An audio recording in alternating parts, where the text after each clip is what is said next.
காலையில் சுத்தமாக க்ளீன் பண்ணி வச்சுட்டு போனது வீடை. கொஞ்சம் வெளியே போயிருந்தேன். இப்போ பாருங்கள், சரி வந்தோடனே சரியான பசி எடுக்குதுன்னாங்க. டைம் பாருங்கள் 6 அது 10 நிமிஷம் ஃபாஸ்ட்டு. இந்த பாருங்கள், வந்த உடனே சாப்பாடு போட்டாச்சு. இன்றைக்கி எறா சாப்பாடு சாப்பிட்ருக்காங்க எல்லோரும். மீன் கிடைக்கல. இங்கே பாருங்க, அந்த கடாய் என்ன நக்கு நக்க ஆரம்பிச்சிட்டா இவா. இதை பாருங்க, அவங்களுக்கு எறா வச்ச கடாய். ஆலியாவோட வேலையை பாருங்கள். பர்காவுக்கு உடம்பு சரியில்லை 2 நாளாக. என்னன்னு தெரில. வெளியே போயிட்டு வந்தா யாராவது அடித்தாங்களா இல்லை ஏதாவது சாப்பாட்டில் வச்சிட்டாங்களா என்னன்னு தெரில. சாப்பிடவும் மாட்டேன்றா, வாந்தி இது மாதிரி சளி சளியாக போச்சு. இன்றைக்கி கொஞ்சம் பரவாயில்ல, எந்திரிச்சு தண்ணி குடிச்சிருக்கா. 2 நாளாக உடம்பு சரியில்லை குழந்தைங்க.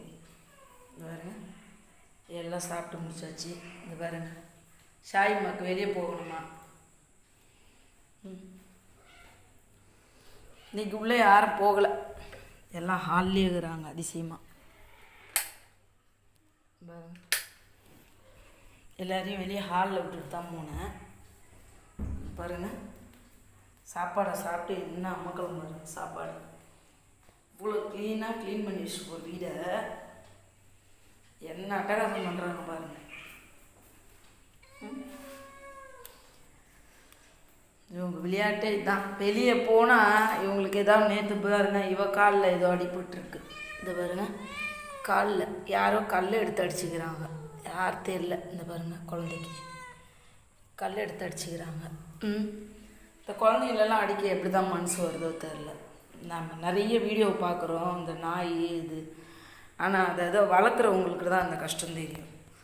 தயவுசெய்து இந்த வாயில்லாத ஜீவனுங்களில் யாரும் வதைக்காதீங்க. ரிக்வஸ்ட்டாக கேட்குறோம். அஸ்ஸலாமு அலைக்கும் வரஹ்மத்துல்லாஹி வபரகாத்துஹு.